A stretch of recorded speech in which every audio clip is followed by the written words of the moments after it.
Welcome back to Gold Derby. I'm Christopher Rosen. I'm joined by Joyce. And Joyce, we have so much to do, but most important, you went to Pandora. And I survived. You're back. I'm back and I'm dry. It was pouring rain yesterday in New York all day. Yes. For the Avatar screening, obviously. Just very wet all around. Yeah. It was all wet yesterday. Fitting. George, I didn't get to go to see Avatar last night. We're recording this on Wednesday. It was a Tuesday night. The whole world seemingly got to see Avatar in our immediate world, I guess, not the whole world, because it's coming out. They had a global premiere. It's already been seen in Australia. They're in London. Yeah, so they're making their way around. But you didn't come after your wife's book event. I didn't come. Well, no, because I had to go. My wife Case Wickman wrote a book, Bring It On. It's all about the making of Bring It On. There was a great event in New York last night. We got to watch Bring It On, which was great. It was not like Avatar. I told you should have come to hand out copies. I know, I should have. So I didn't get to see it. I'm seeing it Monday. But I want to know, what did you think, Joyce? Tell me everything about Pandora without telling me everything about Avatar, I guess. Or I don't know. Who cares? So I guess I should preface by saying I don't remember a single thing about the first movie. Great. So the first movie, I was going to rewatch it. It's on Disney Plus right now. They re-released it, and now it's back on Disney Plus. So you can watch it to prepare for Avatar. I clearly did not. I'm completely agnostic about Avatar. Like, I don't hate it. I don't love it. It's just a movie that I watched a long time ago. I didn't even watch it in theaters, the original one. I watched it like after the Oscars 12 years ago. So sometime I watched it at home in 2010, like after the Oscars. That's amazing. And totally fine. And so I did not rewatch it in preparation for. Did you read the Wikipedia page? I did, and then I read the Wikipedia page for this one just to familiarize myself with the new characters, because there's a family now, right?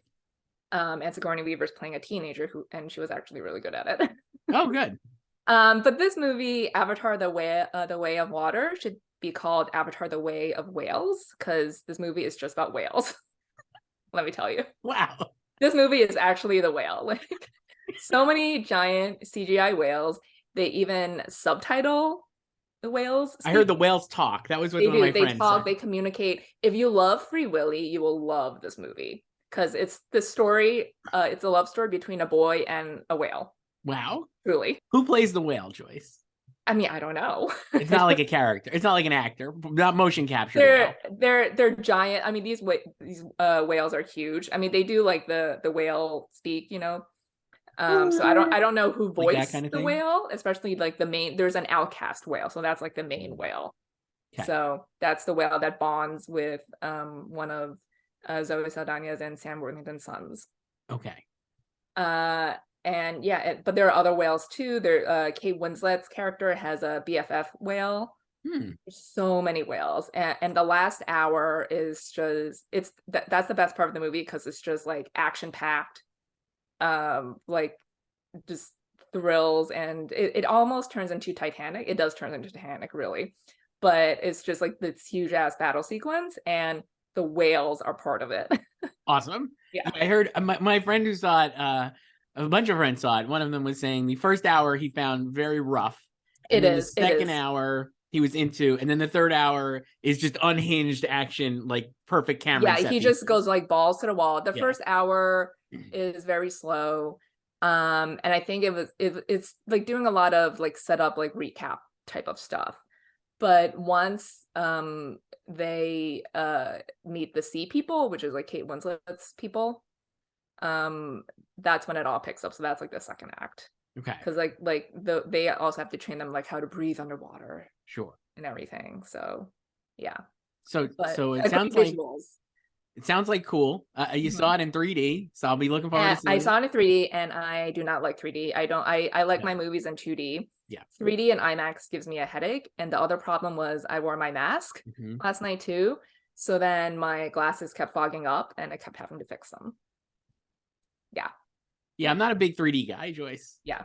But it did look great. So I have it. I moved it in a couple of places. So let's hear. Yeah, what you do now? I've had it in picture and director. Yeah, so I have it in picture and director. I put James in director. Yeah. Picture, I'm still like uneasy. I mean, not about Avatar, but like overall, because now I have 3 sequels in picture. And I'm just like, is that actually going to happen? But I feel like just like the tech strength is going to carry it. I don't think it's like a top 5 contender this time, but like truly the craftsmanship and the visuals are stunning. Like it'll easily win visual effects. Right. What about like cinematography? I have it in cinematography, so I dumped my fave Emancipation, which I also watched yesterday. Yes. Yeah. Sorry to Emancipation. I replaced it with Avatar. I can see it winning there. I can actually see it winning the same categories it won last time. Okay. So last time it won cinematography, production design. So I have it in production design as well, and visual effects. Right. And then I could see so like last time it split the below the line sub with the Hurt Locker. So I could see like this time Top Gun Maverick like still winning sound and editing. Right. You know. So yeah. Yeah, I put it in. I have Cameron in too. We're not going to do our Oscars. We're going to do Golden Globes picks today, Joyce. But we're not going to do a full update. Yeah. So I put James Cameron in, and I drop Park Chan-wook. I still kept Sarah Polley. I'm very unsure about her. I dropped Sarah Polley in there. I did drop Sarah Polley this week for SS Rajamouli because of his New York win. Not just because of New York, but I actually think I've been wanting to put him in because it's just such a big spectacle. And I do think like if there is an international slot this year, he would get it actually. And I think this is like a big spectacle year for filmmakers. And you could have him and Cameron and Spielberg and the Daniels and then like Todd Field, I feel like would get in, or maybe Chazelle. I mean, like, I just feel like Sarah Polley unfortunately would get squeezed out in the spectacle race from that branch, but I guess we'll see. I think there's room for like auteurs in there, but I don't know if she would be like the number one pick for that. Like that could be like Martin McDonagh or like just Todd Field, you know? Right. So Avatar. Yeah, so Avatar. So I think I'll do well below the line. I put it in editing too, even though it was very long. So I was gonna ask you about editing. Yeah, okay. In for editing. But how like about the action scenes are so well edited, and they're just like the entire time I was watching it, I was thinking about Black Panther Wakanda Forever.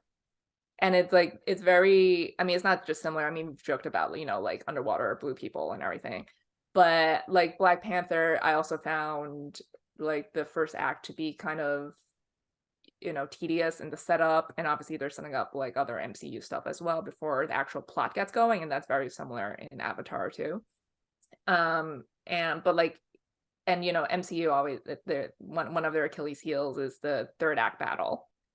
Not just in Black Panther, but just in general, most of their films. Yeah. Like not the best. No. And you know, we know their drama with like visual effects and everything too. And Avatar's battle sequence is just, it's so much better in like every department. I mean, last hour, like truly. When people are like the cliche, like hack, don't bet against James Cameron, right? How many tweets did I have to read about that yesterday? A lot. Yeah. A lot. But I think when people are saying that is what you're not betting against, is that he understands visual. He knows how to deliver action choreography in a way that you know where you are, and his ability to place the camera. It sounds like rudimentary, right? But it's like obviously in a lot of these Marvel movies, it's not like to knock on Black Panther even. Like I feel like it's like no, that's just board. Like the most recent one, but like you could pick like almost any Marvel movie, and I love Marvel movies. Yeah, same. I mean, I really do. And I mean, like this is another thing that I think the reason Top Gun stood out this year to me was that the choreography and like the plotting of the action is so well set up that you totally understand by the end of the movie where everybody is and what their goals are. And that's like, again, a rudimentary thing that is not necessarily valued at this point in action movie making. And so, of course, James Cameron does value that because he's more of an older school filmmaker. So I'm not surprised. Yeah, and there's a lot of, I wouldn't call them Easter eggs, but there's a lot of vibes to his previous films, like Terminator and like Abyss and like Aliens. I also was reading, and I haven't seen it, so I'm just going on the tweets, Joyce. But I would say a lot of people were saying that it's almost like not unfablemans like in that it's a commentary on his own life, because it's about a big family and he's obviously like got a big family as well. And like family is a huge theme. Family is fortress, Joyce, I believe is the tagline, right? Yeah. You might cry. I don't know, maybe. I haven't really cried you a cry lot. a lot of things. I did not cry. I gotta say, I was talking last night at the Bring It On book event, Joyce, and I was like, I haven't really cried at a lot of movies this year. Even like so I was like, oh, did you cry during Fablemans? I was like, not once, and it didn't even dawn on me to cry. Fablemans. Yeah, Fablemans like really funny. It's a great comedy, and I was just like, where are the cry movies this year? They're not a lot of them. I think people. I mean, like a lot of people have cried at The Whale. You didn't cry. I did not cry at The Whale. No. No. What else have people cried at? Let me like. I guess like Till would be one. But you didn't cry at Till. The only one I actually cried at and was definitely was Living with Bill Nye. Definitely. Oh yeah, like the last like 20 minutes or so. It's kind of I didn't cry, but yeah, I cried. That was really the one this year that I was crying at. Did you cry at Everything Everywhere? Not because no, I was gonna make a make a mean joke, but no, I did not cry. No. Banshees is not really a crying movie. No. Elvis is not. I mean, Elvis has sad scenes. Like the last scene, Austin's last scene is sad. You know what? I teared up a little bit, didn't cry, but I had a little tear in my eye. Top Gun Maverick. Which time when you saw it? The third time when I watched it at home. There's a part where like he's just at the very end. Miles Teller's like, "It's what my dad would have done." That's really sweet. When he's like, "It took the third time for you to cry." It did. But the movie's amazing. It's still a bad movie. Yeah, Tar is not a crying movie. No. Tar is so funny. So Avatar, maybe I'll cry at. I don't know. We'll see. Yeah, there's a lot of emotional beats. I mean, the screenplay is still like the weakest part. Sure. I don't have it getting into screenplay. And you don't think any of the actors will get in, right? This is not. Unfortunately, no. The acting is totally decent. The kids, nice additions. Kate Winslet, great. Love her. She has a scene with a whale. She talks to a whale. Amazing stuff.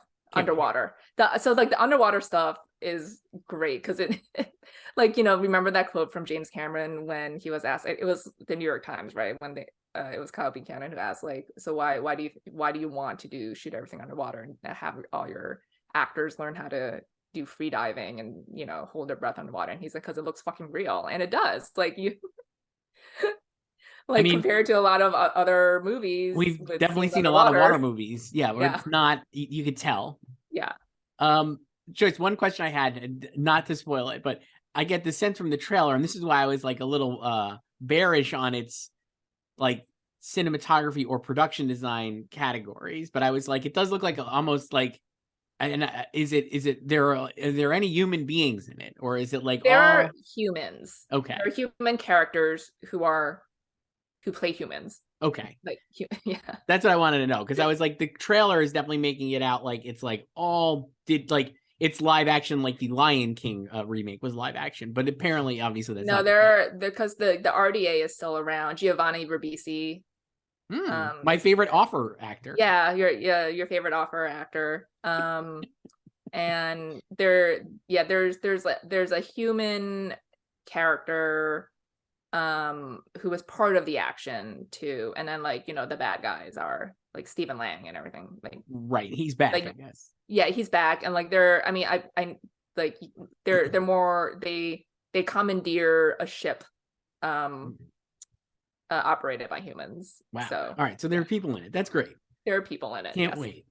So I'm excited to see it on Monday, and I guess the world will see it next week, right? It comes out the 16th, I believe. So yes. So and we'll get to see how much money it makes and what kind of noise it makes. It seems like we've seen a lot. My impression is a lot of these movies that are coming later here in the calendar are going to end up a little behind the 8 ball and perhaps get lost in the shuffle. That's part of the reason why I've become a little soft on Women Talking, because it's not coming out until the 23rd, even though it's screened at festivals and stuff. It's just like a little bit behind, but I'm like, Avatar is so big and noisy. Behind for the general public, I guess, but like they've gotten screeners out. Sure. And it's been at festivals. So right. Like voting bodies have access to it. Right. Like they sent the screener to the SAG Nomcom like weeks ago. So right. Yeah. So Avatar. Can't wait. Avatar. The Way of Whales. Go see it. The Way of Whale. Joyce, Golden Globes. So the good segue here, maybe. I don't actually, maybe not based on my picks, but well, no, a good segue because a Globe voter tweeted last night. This person is based in Melbourne. And he tweeted that he has not seen, or he has not been given access to Avatar, which is not that surprising, I guess, because it's like such a high profile movie. Sure. But also the first one won the Globe last time. And he has also not seen I Want to Dance with Somebody yet. Interesting. Well, I'll tell you what, I don't have I Want to Dance with Somebody pretty represented here in my Globes picks. And I don't really have Avatar incredibly represented either, but I guess I don't either. So we'll do our Golden Globes picks, Joyce. The Golden Globes, they're back, and they're back nominating. on TV. They were around this past. Sure, but now they're like back where people could talk about them, I guess, or more talk about them. And on a Tuesday. Yeah, the nominations are announced Monday, I believe, right? Mm-hmm. In film and television. So we're gonna do film first, and then because you can't fit it all into one episode, Joyce, we're gonna do a special. Shorter episode, hopefully, about TV picks. If we did both sets here, this would be as long as Avatar. So, which I'm not interested in doing. Who wants to listen to us for 3 hours and 12 minutes? Nobody. Maybe my friend Chris, or like my parents. I don't even think they would listen to it, honestly. So we'll start at film drama, Joyce. My predictions here. I went through them this morning, so they're freshly updated. Same. I have The Fabelmans. I have Elvis, Top Gun Maverick, Tar, and The Woman King. Wow. I have Fabelmans, Tar, Elvis, Top Gun Maverick, and Woman Talking. So I went with The Woman King. It just seemed more Globesy to me, but I don't know what the Globes are like anymore. Well, they added, or they invited a bunch of not new members, but people who will have voting privileges. Correct. Unclear how many of these people accepted. You can assume they all accepted. So who knows how that will change the complexion of the nominations? Because I think right now, like, you might predict based on previous Globe trends. Sure. But it might be different now. So right. So we have the same. Maybe they'll have no impact at all. So. Right. So we have the same 4 and then a switch on 5. And I had Women Talking as like my 6, basically. So I'm not that far off there.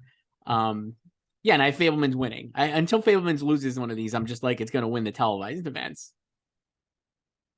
Yeah, I mean, I don't know. So I don't know if they would actually. I don't think about winners that much at the nomination phase, like until nominations come out. But I don't know if I see like Elvis winning this, like Bo Rap did. No. For best film drama actress choice, I have Cate Blanchett, Danielle Deadwyler, Michelle Williams, Viola Davis, and Olivia Colman. Same.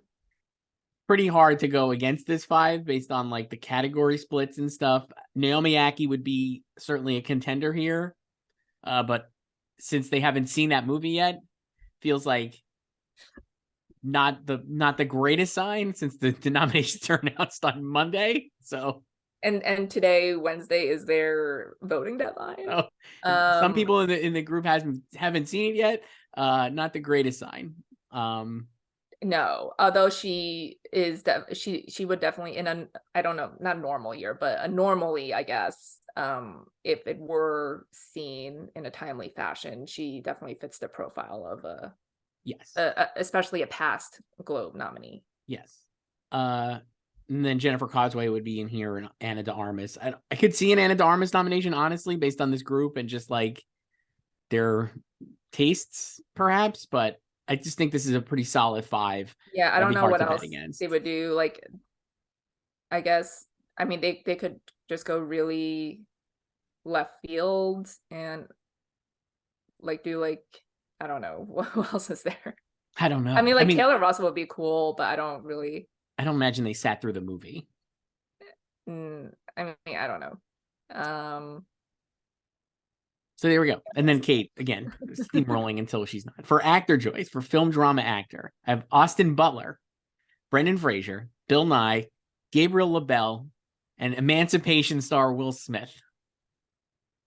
I have those 4, except I have Tom Cruise instead of Will Smith. So I booted Tom because I think that they could go for Will. I don't know. I mean, like, I know the reason people would boot Tom perhaps is because Tom Cruise very publicly renounced his Golden Globes and gave them back. I mean, this category can have 2 nominees with people who have tumultuous history. Yes, obviously Brendan Fraser as well.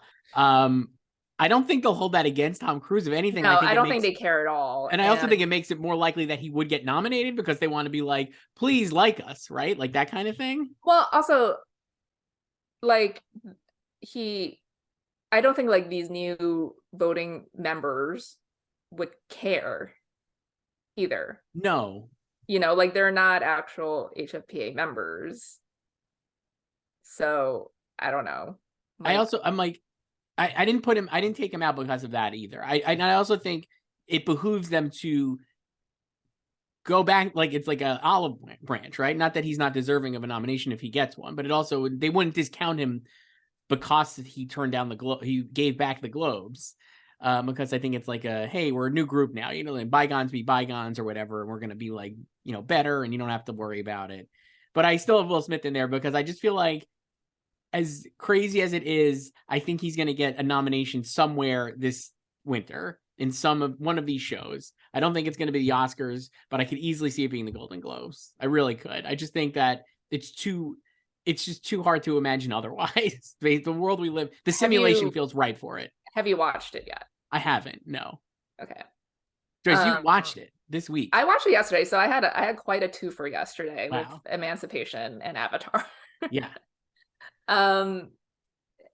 He's like perfectly serviceable in the role. Like it's a very physical role, as you know, everyone knows.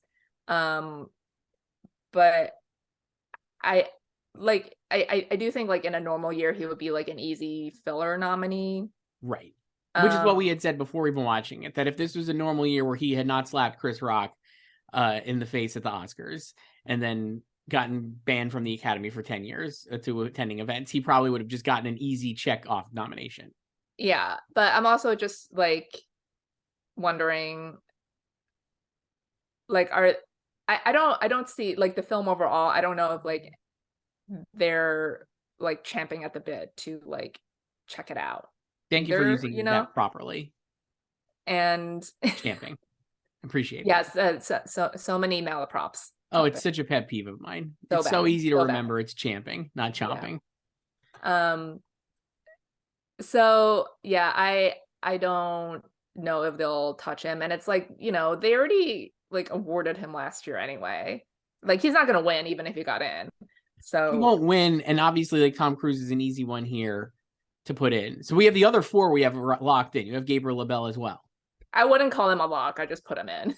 It feels like there's like nothing else. There's nothing else, but I do feel like, again, another guy who I think will end up with some kind of nomination this year. Yeah, and they're kinder to younger men than the Oscars. Like, you know, they did Lucas Hedges for Boy Erased. Right. Remember.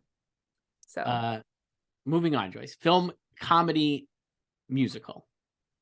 The nominees I have are Everything Everywhere All at Once, Glass Onion, Banshees of Inisherin, Babylon, and The Menu. I have those 4, and then I have Triangle of Sadness instead of The Menu. Okay. Which is like, they're like 2 sides of the same coin, those movies. I thought of putting Nope in here as well. I have Nope in somewhere else. Me too, but I also thought of putting it in here just because I was like, it is a movie I think that could have a thing, but I was just like, I'm not sure.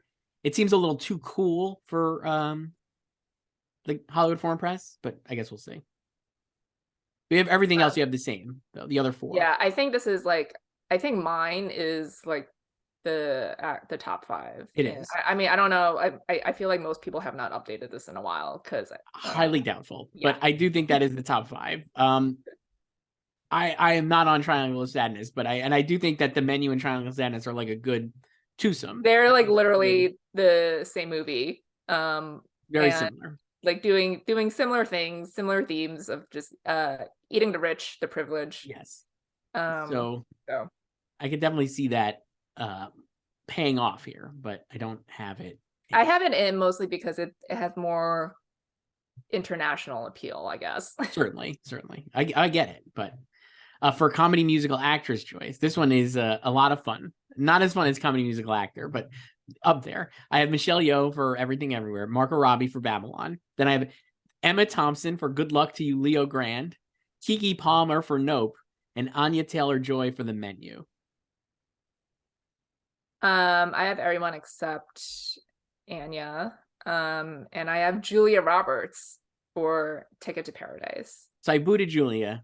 R.I.P. to her.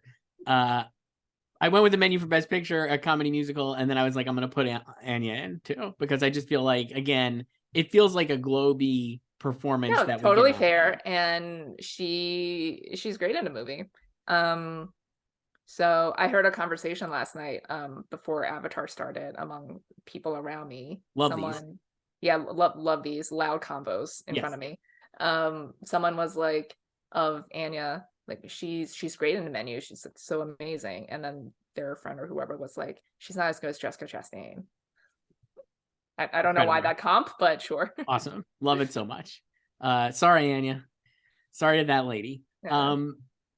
Keke Palmer, Joyce. So we both have her in here. She was just a winner for Best Supporting Actress at the New York Film Critics Circle, which we'll talk about later. She's having a great week. Okay, she's pregnant. Could have a great week here. She delivered a Keenan and Kel sketch on SNL for us finally.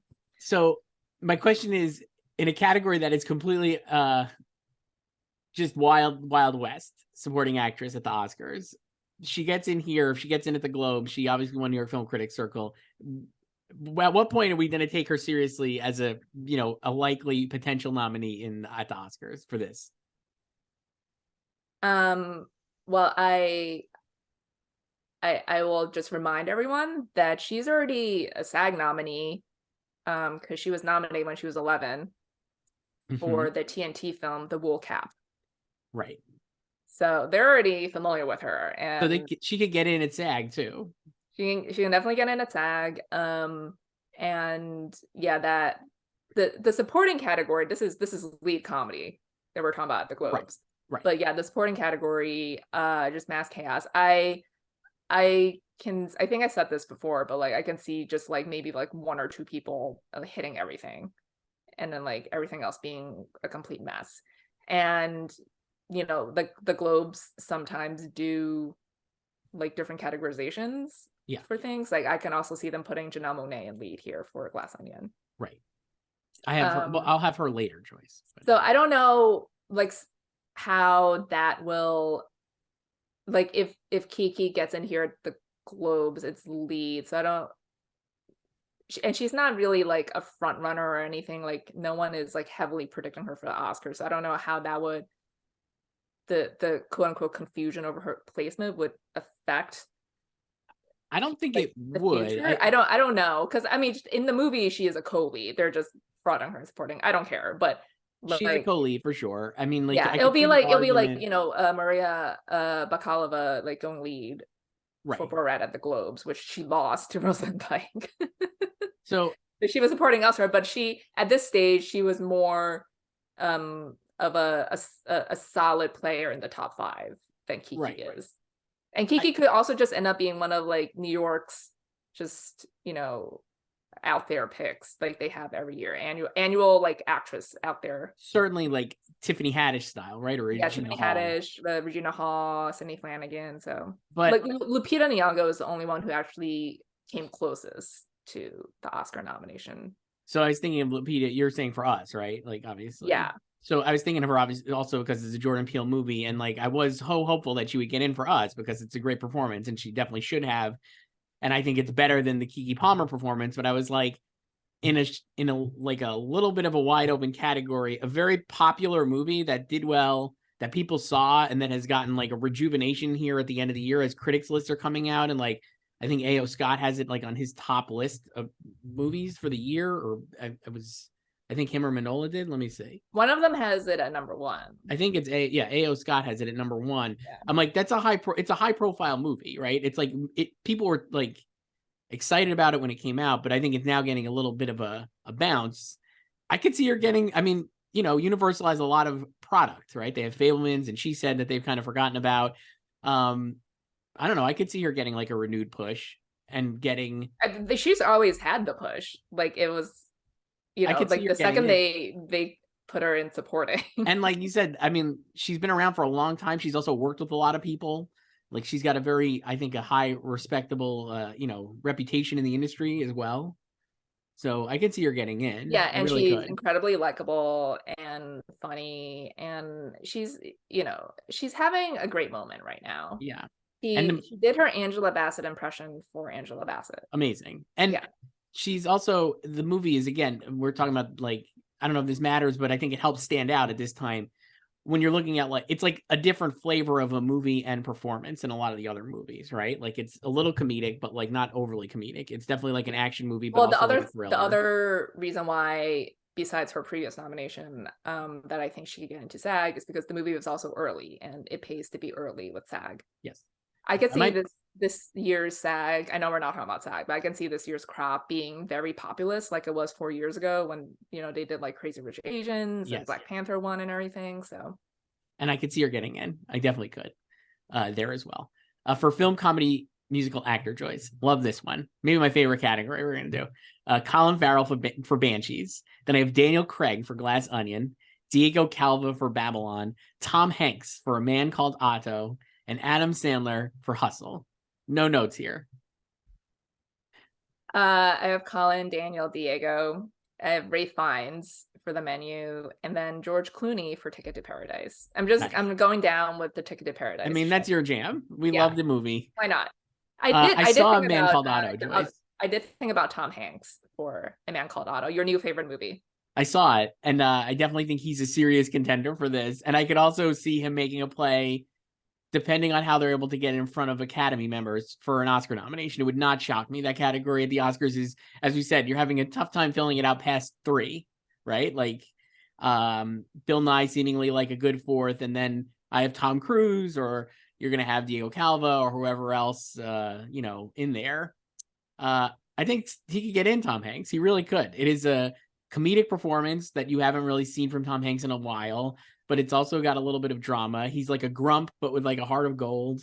The movie was a past success, like as an Oscar nominee when it was a Swedish film.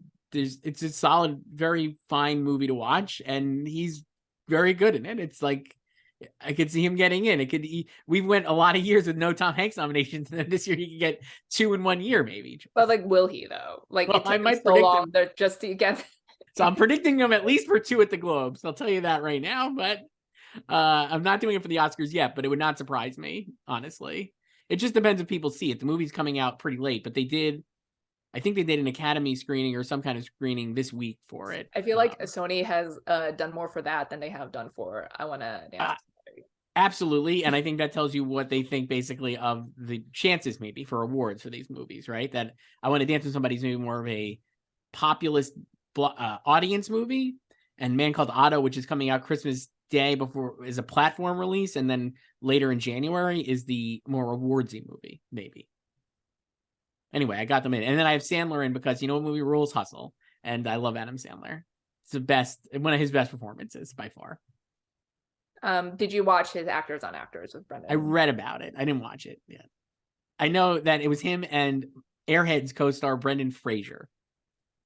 They do a lot of Airheads talk in the beginning, and then he grills Brendan first. So then that's the first part. But then the best part is when they transition into Brendan grilling Sandler, because Variety handed out just basic questions for Brendan to ask Sandler, as they do for all of these, for if these people don't have time to prep. And Brendan just trolled them, and he pulled them out. He's like, I know you, we're friends. Like, I'm not gonna ask you these. I'm just gonna read them and answer them myself. And it's a great moment. Give Brendan Fraser the Oscar for that. That's awesome. Really. And how do you say his name, Joyce? You were saying, I'm saying it wrong. There was the teaser in the beginning is him telling Adam how to pronounce his last name, because it's Fraser, and then Adam's like, I'm never gonna say that or something. Fraser, not Fraser. It's not Fraser Crane. Fraser. Yes. Okay. I've been saying it wrong for 30, 40 years, Joyce. So I look forward to trying to say it right now. For film supporting actress, which combines drama and comedy at the Globes, everyone together, I have Jamie Lee Curtis, Janelle Monáe, Jessie Buckley, Hong Chow, and Claire Foy. I have Jessie, Claire, Carrie Condon, Jamie Lee Curtis, and Janelle Monáe. So you have Carrie. I don't have Hong Chow. And I have Hong Chow. So I think I almost had Carrie in. I wanted to take Claire out because I didn't really want to do two of the women talking actors. I'm just not convinced that they're both going to get in everywhere. But I don't want to take either one out in any place because I feel like you don't know which one to take out. Right, basically. And so far, at least, right? I mean, if like one of these actresses gets snubbed at like SAG and BAFTA and all these things, maybe I'll have a better idea. But no, I have them both in. And I kept Hong Chow in because I think The Whale feels like a great Golden Globes movie, Joyce. But so does Banshees of Inisherin. It does. I was going to put Carrie in. I would have taken Claire out. I think Hong could be pretty stable there. Yeah, so I think I have Jessie, Claire, and Carrie in everywhere so far. I think those are like my top three, even though I would only be confident in Carrie as a top three just because she has no internal competition. I have them all three in at the Oscars, but I don't have Carrie here. I don't know. The other person I really thought of putting in was Dolly DeLeon for the Triangle. Sure. I mean, it feels like if she's gonna pop up one of these places, it could be the Globes. Yeah. I'm bullish on Janelle Monáe just because I think the movie they'll really love, and while I'm not convinced she's gonna get in, I just feel like she will, and it's a great performance and a lot of fun. And like when you're watching the movie, because of the twists and turns it takes, she's a great surprise, which I think people will appreciate. Yeah, and it's more, I think like her case is more of a borderline like lead or not, whereas I think Kiki is like definitely a lead in note. Definitely. So yeah. For film supporting actor, Joyce, I have Ki-Hu Kwan for Everything Everywhere, Brendan Gleeson for Banshees, Judd Hirsch for The Fabelmans, Mr. Tom Hanks for Elvis, and Brad Pitt for Babylon. I have Ki-Hu Kwan, Brendan Gleeson, Paul Dano, Barry Keoghan, and Brad Pitt. Nice. No Tom. I thought you were going to go down with Tom here. I have Tom in that SAG for Elvis. I have him in SAG in here, and I'm going to put him, I think I put him in for the Oscars too. I just think that Elvis is going to go. It's going far, and he's going with it. I did think about it. I'm not confident in Brad at all, but I needed someone in the fifth slot. And then I saw Babylon a second time, Joyce. Did we ever talk about this? Why did you see it a second time? Because I love it. And I loved it even more. Did you not hear what the old man next to me said? No, remember on Mind Me. We already talked about this. We did. I don't remember, though. He hated it. Who would sit through that again? This guy. Old man. Why? Email us at slugfest@goldderby.com and tell me to F off. But I did see it again, and I loved it even more. It absolutely paid off to rewatch it. As I said, it's a Chris movie. It is a full Chris movie. I was like, it went up in my letterbox when I was like drafting my review. I was like, probably like a 3.5 star out of 5. And then I was watching it again. I was like, this is like a 4.5, maybe 5 out of 5. It's so good. And Brad Pitt is amazing in it. He is. He's I mean, Tobey Maguire notwithstanding. No, he's really, really good. And I just think did not need to be in the movie, that whole section. You know what I was thinking? I was like, none of it needs to be in it, but it's all really good. And that's probably why it's in it. I would imagine. Yeah, like it's like if you start pulling stuff out, you can just pull it all out. There's no reason for that section to be there. It's just like this. It would make the film tighter, obviously, but not tighter in terms of runtime, but just narratively too. Right. But yeah, like Brad, if you don't count Toby, Brad would be my favorite performance. And I just think he could get it, especially here. I'm like, I think he'll get in. I mean, I think they'll want him in because he's like a big star, and it just feels like a place where he would get in. And I feel like that with Tom Hanks too, like kind of. I know that Brad has obviously baggage with him as well, but no, I don't know. I think they both could get in. Yeah, like I also consider Ben Whishaw, who I do have at the Oscars, but then I'm like, I don't know if it'll just. I didn't want my Globes and Oscar lineup to match, basically. Right. So, I didn't. Best Director, Joyce.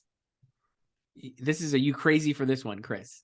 I have Steven Spielberg, Martin McDonagh, the Daniels, Todd Field, and Mr. Baz Luhrmann for Elvis. Okay. I have Martin McDonagh, the Daniels, Sarah Polley, and I kept Damien Chazelle. I mean, I obviously weigh in on the tank on that, and I think he could get in, but I'm just like, of all the movies that ever movied, there's nothing more Globesy than Elvis, and I just think that Baz Luhrmann would get in. Like, I just can't imagine he won't. I don't know why. I'm just like, why not? Basically. Yeah, I mean, I could see him getting in. He got in for Moulin Rouge. Mm-hmm. I think that year they had 6 nominees. I think it was like a tie that year. I do remember that Robert Altman won for Gosford Park with Right. himself.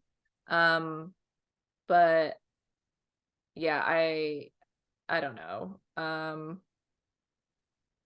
So last year they also nominated Maggie Gyllenhaal. So I was like, and then remember when they did like Regina King 2 years ago with it definitely makes Chloe sense. Zhao and Emerald Fennell. So I was like, should I do like another female director? I mean, you could definitely. I would say like Gina Prince Bythewood. Well, yeah, obviously she'll be next. Right. And then I was like, I wanted to do Todd Field, but then I just like I couldn't find room. I guess I would just drop Damien for him. Right. Did you think about Joseph Kosinski? I just don't believe I would love it, but I just don't believe people are taking him seriously as like the director here. For whatever reason, because Tom Cruise is the author of the movie, and because Tony Scott like directed the original, and it's so indebted to the original, like just, and I don't know. I just feel like he's not getting the credit that is commensurate with the achievement, I guess. So I don't have him in. If I was going to put anybody else in, it would be probably Chazelle over Field, or I honestly think Gina Prince Bythewood here would have if I had to pick one of the, if it's silly to like do this, and I'm not trying to be reductive, but if I was going to pick one of Sarah Polley or Gina Prince Bythewood, I would pick Gina Prince Bythewood instead of Sarah Polley. Well, you also have the Woman King in picture. Right. That's why. So I have woman talking in picture. Right. So it makes sense. For film screenplay, Joyce, I have Everything Everywhere All at Once, The Fabelmans, Glass Onion, The Banshees of Inisherin, and Women Talking. I have Banshees, Everything Everywhere, Fabelmans, Women Talking, and Tar. So no Glass Onion for you. No. Again, feels really Globesy to me. Glass Onion? Yes. I mean, listen, I would have it next in line. The problem is, like we said earlier, it's tough to say what's Globesy now because there are it's like a totally, in theory, a different group, maybe. Well, they also only have one screenplay category. Right. It's just it combines adapted and original. Right. So I have Banshees winning this. I have Everything Everywhere winning this. I think Banshees would make sense, but I just wonder if we're going to get to a thing where we want the Daniels to win an Oscar, and where's the best shot of them winning it? It would be here. And I think people will start thinking that. Is that actually a thing? Because I feel like with that movie, it's like we want the actors to win Oscars.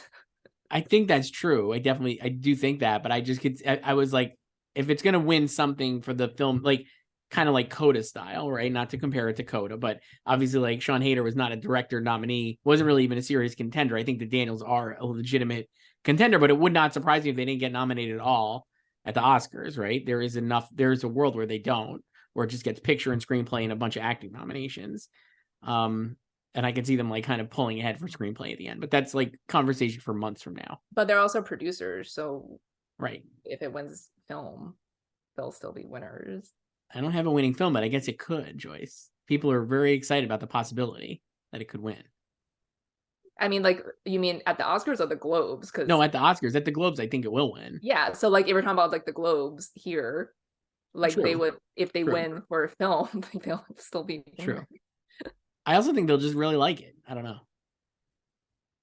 So I guess if you're gonna rank everything ever's chances of winning Oscars or just awards in general, it's Ki Kwan for sure. 100%. Sweeping everything. Yes. And then I think it's a toss-up between like picture and the screenplay next. Yes.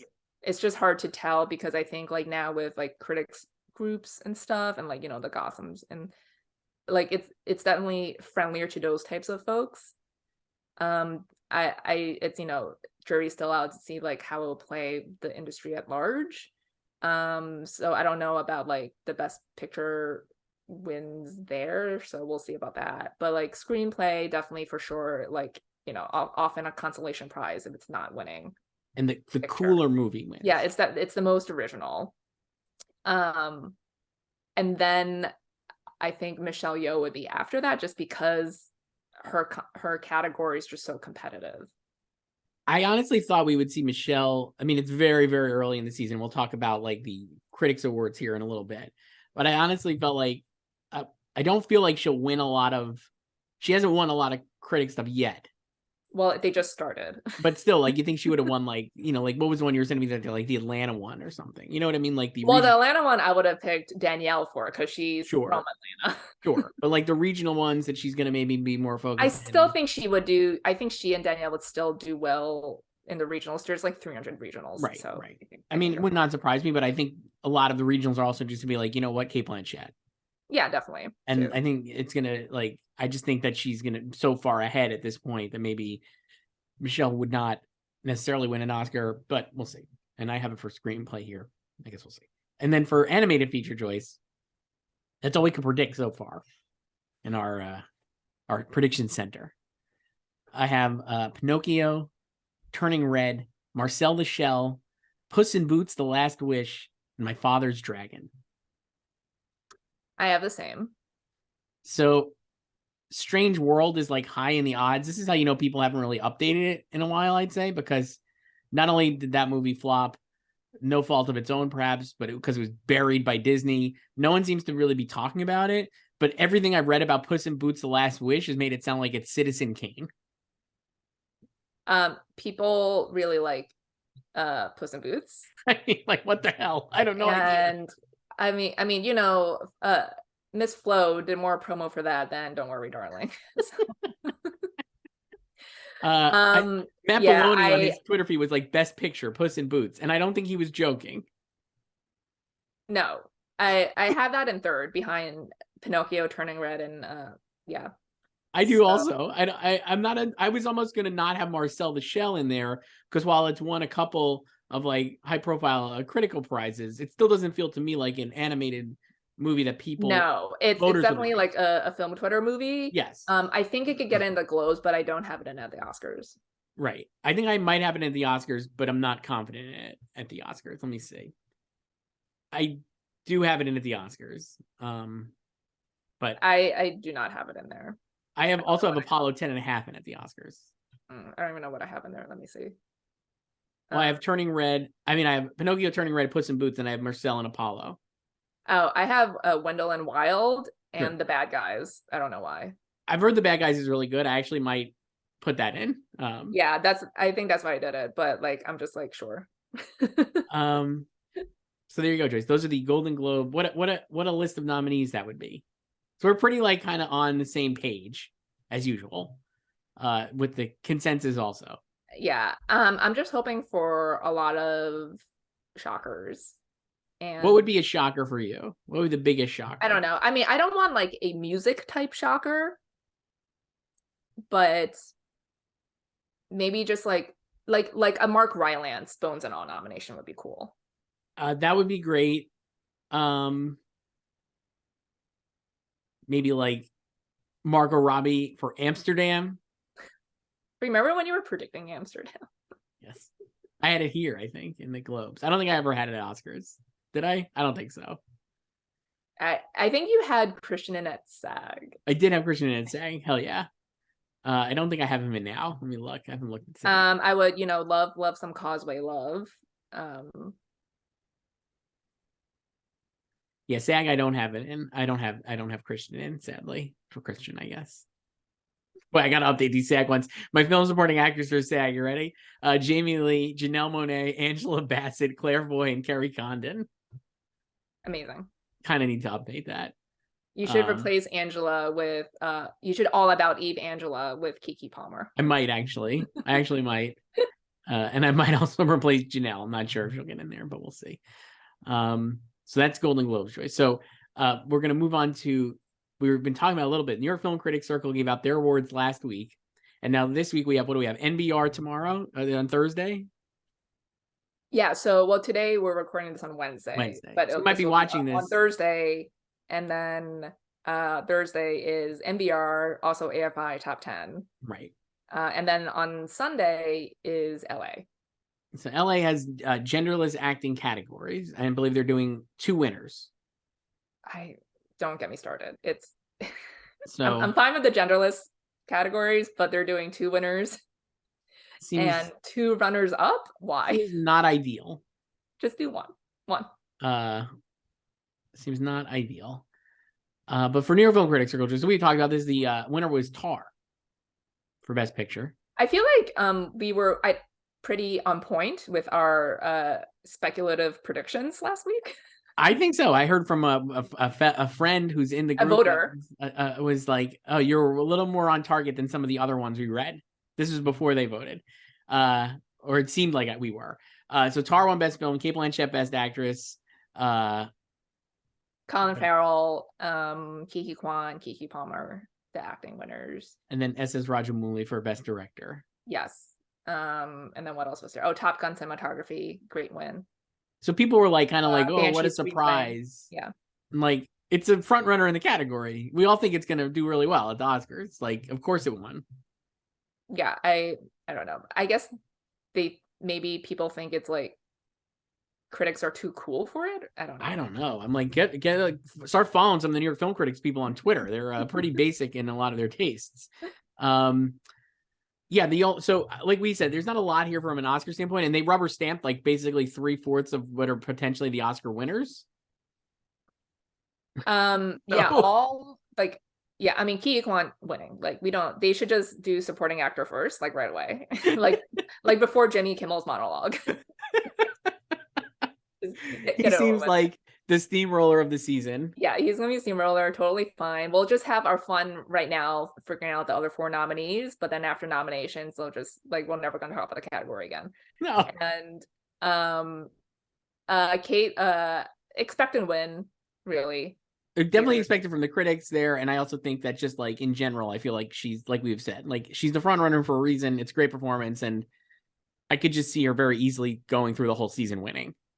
Yeah, I mean, she's definitely gonna do well with the highbrow critics. I don't know if she'll take LA too. They might want to do something different, but they also have 2 winners now, so she could just be one of the 2 winners. And then Colin, we also said this, like he would be the highbrow critics pick too, because Elvis and The Whale are not really those types. Correct. And I still have Austin Butler winning at the Oscars. I don't think it's out of bounds to have Colin winning at the Oscars. No, he has a definite path there. Yes. Like he has like the Olivia Colman path there. Yes. So. And then Keke Palmer, which is like you said, the dart throw left field. Let's get her to the dinner, and it'll make headlines. Let's just get different winners everywhere in supporting actress, please. But I do think she could get in. I'm not ready to put her in. And like we said, there's no New York Film Critics Circle has no bearing on the Oscar race because they're not Oscar voters. But it is helpful to have a moment where you're winning something. And so having that it's great visibility. Yeah. It's a prestigious award. And the thing I like, the reason I was like, a little disappointed, but not the most disappointed, is that I feel like a lot of these, it'd be great if they were elevating some of the not expected. It's tough. I guess you want to honor the best, but also like, shouldn't the group or should any of these groups be like highlighting things that are like not obvious to the general public, maybe, right? So like Cate Blanchett winning is great because she's the best performance, but would it have been better to see somebody else win when you know Cate Blanchett is like gonna win a million things? So like I love seeing Keke Palmer win because of that, because I'm like, oh, that's a great performance that people maybe had forgotten about or weren't considering seriously, and now maybe they will because she won. I think that's also just like a nature of their categories too. Like I like personally when I vote for things like this, like I just vote for what I think was the best. Right. And sometimes that might just be the front runner. Right. And it's true. Yeah, no, it's so true. Like, you know, that's the way it goes. Like I understand the desire to elevate and support an underdog too. But if that wasn't my favorite, I didn't think that was the best, I'm not gonna. Sure. That I mean that's so, but you know, to each his own. Right. And I do think like support they took the longest amount of time in between categories for supporting actress because they go through rounds. Right. So I feel like there was a lot of discussion. I'm sure there was. I'm not even heard whispered who is a potential. They don't announce runner-ups like a lot of these other places. No, but people know because people are talking and they're not supposed to be and blah blah blah. The one thing I did move was SS Rajamouli for director. I mentioned this earlier briefly. I just am like, man, that movie Variance is getting it out there. They're showing it. They're doing a great job screening it, and he's like very much involved in like Q&As and like talking about the movie. And his tastes are so mainstream Hollywood that I think the director's branch would really appreciate him. You know, like all like who like the director's branch is filled with people who he is like influenced by in RRR. Pretty much, it's a big like a amalgam of different movies thrown together with his sensibility, and obviously like it makes it, that's what makes it fresh. But it is very much indebted to like a lot of the movies that SS Rajamouli had on his Sight and Sound ballot, like Braveheart and Django Unchained and all these different things. I really could see him getting in. I know it maybe is insane, but I really could see him getting in at the Oscars. I feel like I would probably predict the movie first before him. I mean, I could see that too, but I thought it would be, see, I was thinking he'd have a better shot in a smaller branch. The movie you're relying, I mean, it could be like a number one pick for enough people that it gets in on passion, but I'm like, well, enough people in the Academy have watched it. But I feel like the director's branch, like I saw a Q&A that he did with like Mary Herron, who is like not the target audience you would think for RRR, and she was like blown away by it. No, but like I also think because it is a hard 10 that we are just gonna, if we have trouble filling out the 10 slots, like we're gonna see more and more some films that may just get into picture in one other category. Like I could just see it get into picture and song, right? You know, so and I do feel like the director's branch is just like too idiosyncratic for him maybe, and there's other options there if they want to deviate from like the mainstream picks too. So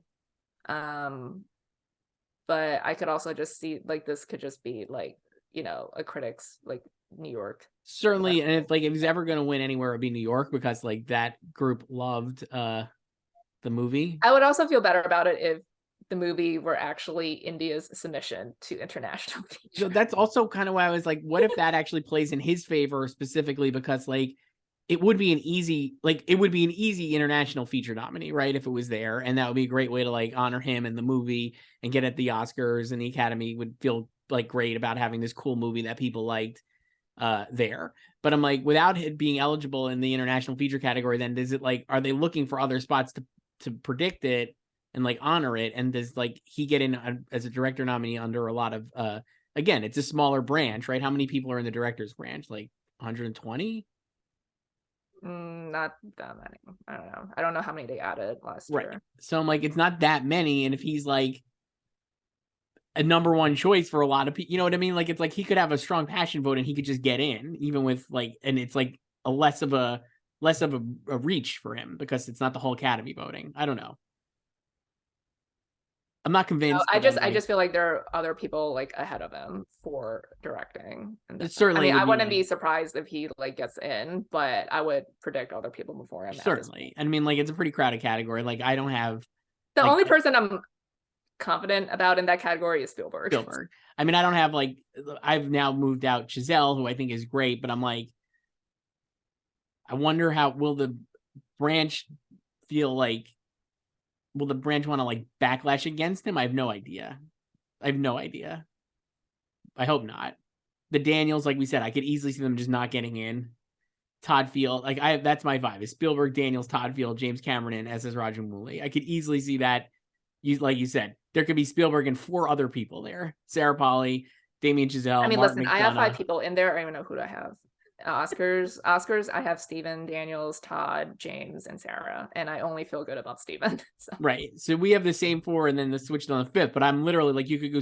I could do Steven, Sarah, Martin McDonough, Damien Chazelle, and like Park Chan-wook or something, and it's a totally different 5, except for Steven, and it all feels very likely, no matter what. Yeah, I had Park Chan-wook until this morning. Right. So I'm like, you could easily make a different list here, but for now, that's what I got.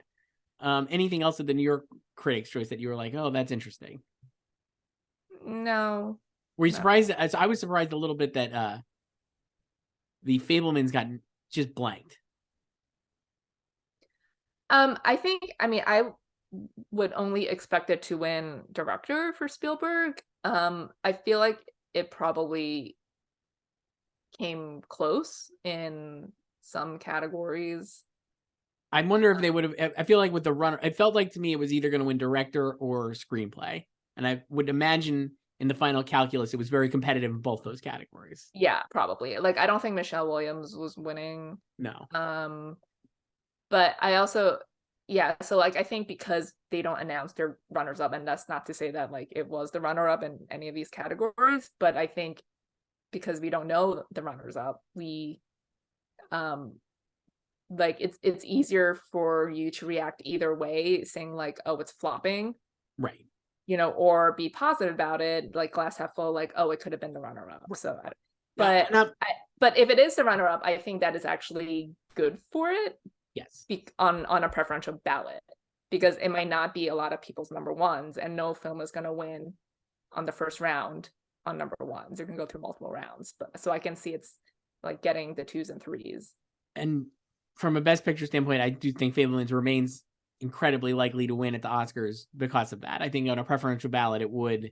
Like on the first round preferential ballot, I could see like Everything Ever having way more number ones. Yes. Than Fabelmans, but it's not going to win on the first round. Right. So then I feel like Fabelmans would. A lot of 2s and 3s. Yes. So. Coda style. I mean, I think Coda had a lot of 1s too. So. Probably. Maybe you're right. So then we have NBR tomorrow and AFI or today. If you're watching this, it's Thursday. It happened maybe already. So we're talking to you from the past.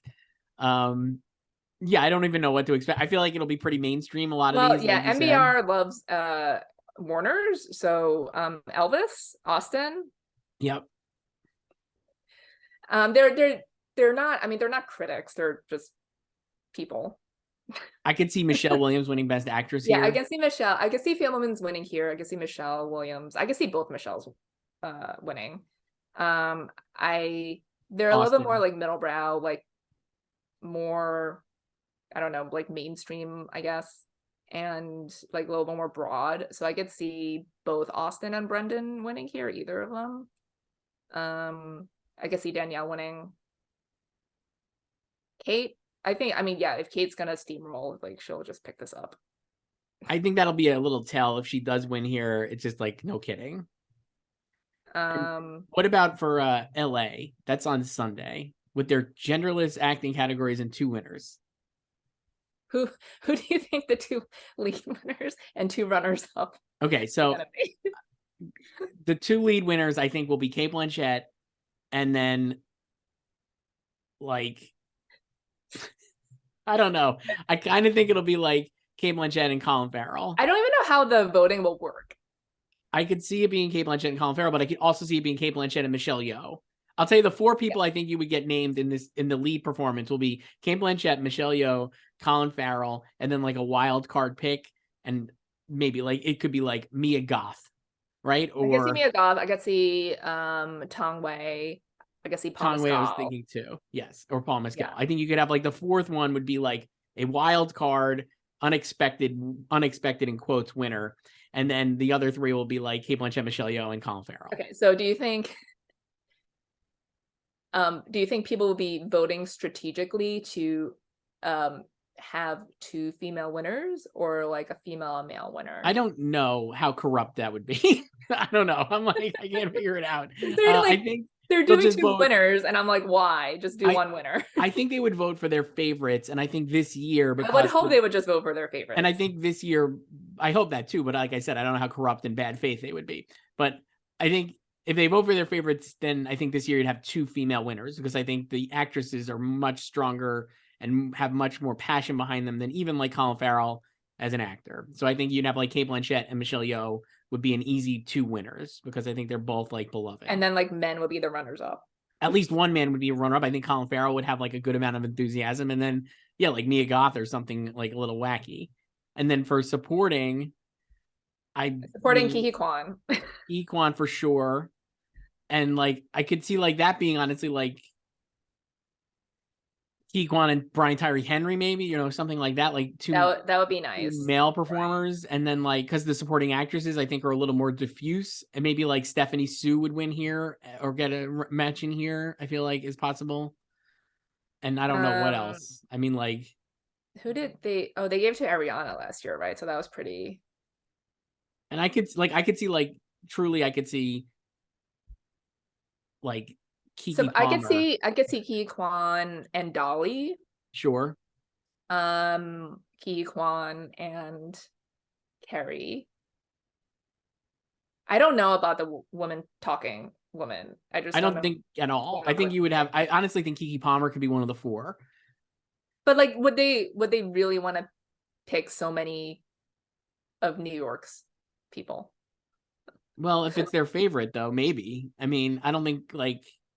Or would they just put her into lead like they did to Patty for Boyhood? I mean, they could, sure.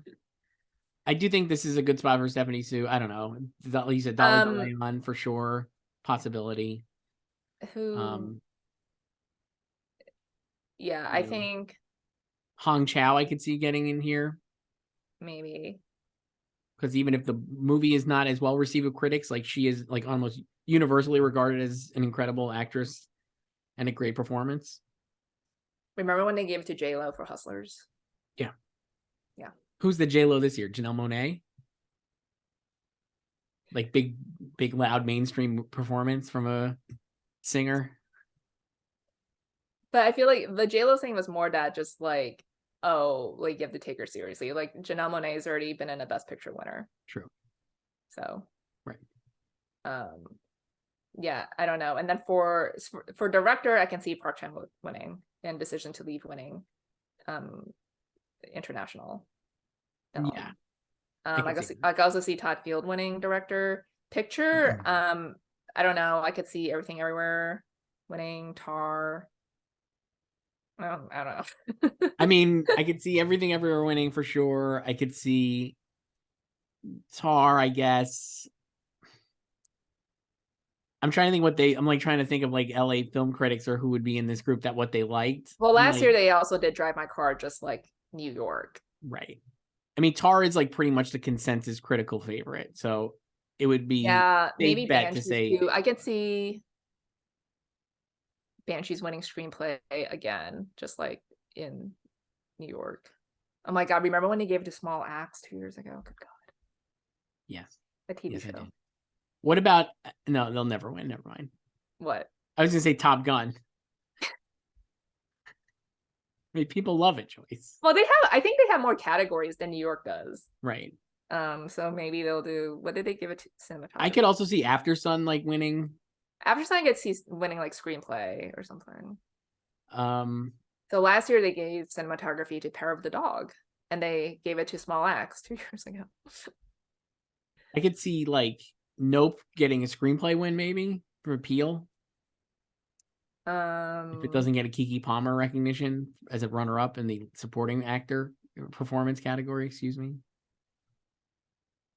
He won. I think he won for Get Out here. Yeah, he did. Yeah. Last year they gave screenplay to Drive My Car. So, So that's Sunday. Can't wait to follow the tweets, Joyce. I'll have to unmute everybody. Well, just take a 4-hour break when they eat lunch. It's a living. So what's next, Joyce? Last thing we have on here is listener emails, I believe. You can email us at slugfest@goldderby.com. And please get those emails in, because we're going to do a mailbag episode before the end of the year. And I don't want to have to make up the emails. And I won't even tell you if I make them up. So I don't want to, but I'll know. I don't want to have that guilt. I've done in my career, I've done a lot of Q&A types of posts and stories and with Scoop, and had to make a lot of questions myself. Yeah, I don't want. I'm not to pull back. I'm like, I'll do it. I'll lie. Oh yeah, for sure. But I don't want to. I don't want to have to do it. I would love to be honest with you. So slugfest@goldderby.com. Here is Delia, who writes, hello. And this is a legitimate email, not lying. Or am I? No, I'm not. It's the real email. Delia writes, hello. Is Brendan Fraser this year's Michael Keaton or Mickey Rourke? Joyce, The Whale comes out on Friday.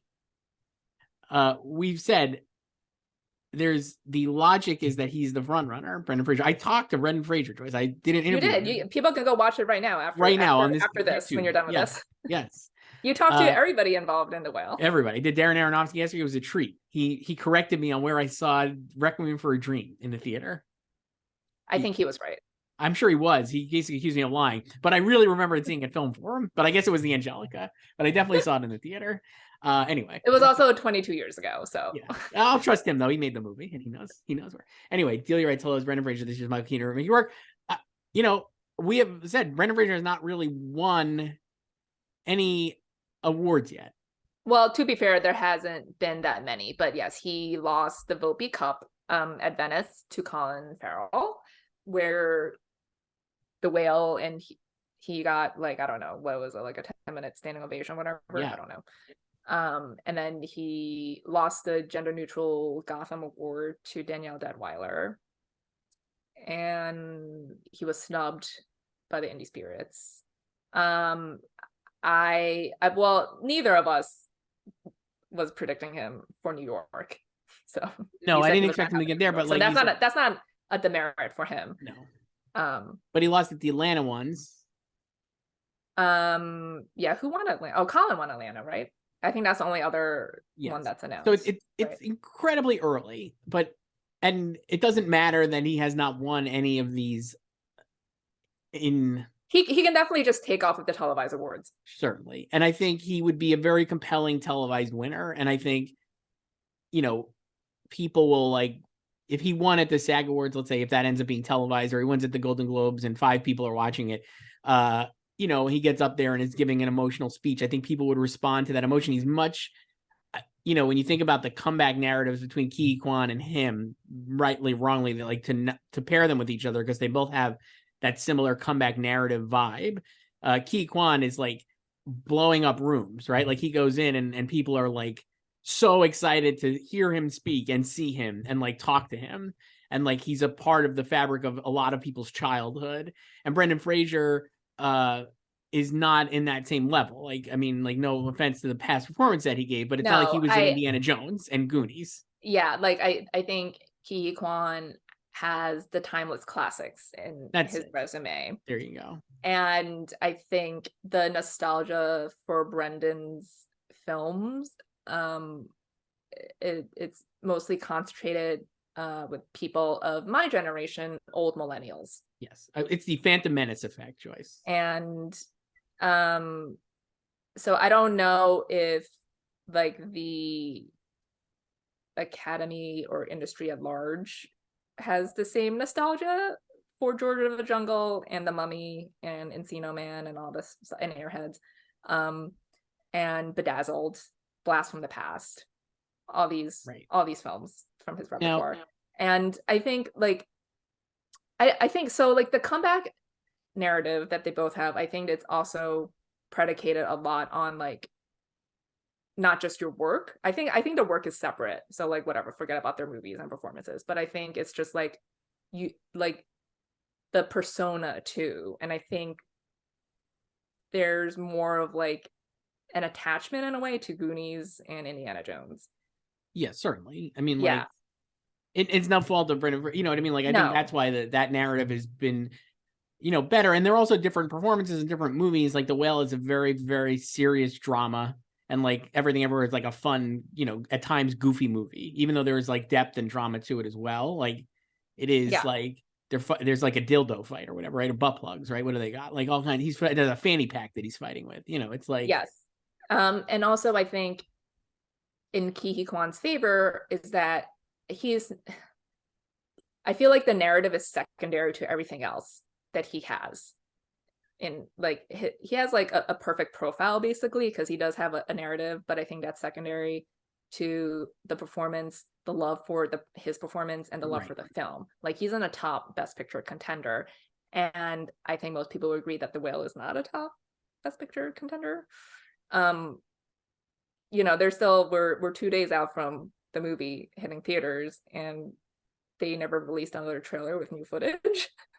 Yes, we still got the 80-second trailer. And they've been really stingy, I think, or not stingy, maybe it's not the right word, but I know A24 has sent out like screener packages and it's not been a part of it yet. I think they've only like sent out movies that have been released. But if you watch Brendan's CBS Sunday Morning interview from this past weekend, there's more. There are actual scenes that they intersperse into the segment. So you could go watch that if you want footage from The Whale before Friday. Right. And so like the Keaton and Rourke comparison, I think, tracks, like obviously if he does end up losing the Oscar. Right. And I think, and in those cases, like The Wrestler was not nominated for picture. It just got acting nominations for him and Marissa Tomei. And then Keaton lost for Best Picture winner. And then they both lost to biopic performances. Right. So perhaps Austin Butler then is the answer. Yeah, and I think like Elvis is stronger overall. So I think that's true. I think like it could turn out that way, that he just doesn't. Yeah. I mean, I think he's like, if I had to say right now, I mean, it would be one of the biggest shocks of my life if he wasn't nominated. He's going in. Like, it would be a ridiculous shock that I think no one would even people who don't like the movie would not expect, right? Like, I mean, I feel like the year is so weak for that category. It's so weak, and he'll get it, but like we're talking about winning, and right. I think everyone has had him winning since like it's been announced that it's coming out this year. Right. The Whale. So I don't know, but yeah, like he could just be a televised sweeper. Like that can still happen for him. But I do think like the Whale would need to hit bigger than it seems to be. I have no idea how it's going to do this week. No clue. No idea. I mean, I don't think very well. No offense to the movie. None of these movies are doing well. So I think it's not going to be like a big barn burner, but yeah, I guess we'll see. I think he'll get in. I don't know if he'll win. I just don't. Like we said, I think the other two movies having being stronger Best Picture not winner, Best Picture contenders is a big factor in this. And yeah, Jeff Bridges is the last one to win Best Actor without a Best Picture nominee. And I also think the reason, like, to just finish up on the comeback thing, like if he was the only comeback story this year, I think it would have been a lot easier for that narrative to really hold on to that narrative. And like by having another comeback narrative, which is the more compelling or enjoyable narrative because of the affinity that people have for Temple of Doom and Goonies and the 30 years that Ke Huy Quan did not work as an actor. I just think that is like sort of edges out the Brendan Fraser narrative. I guess we'll see. Joyce, so we're going to wrap up here and then come back and do our Golden Globes TV picks.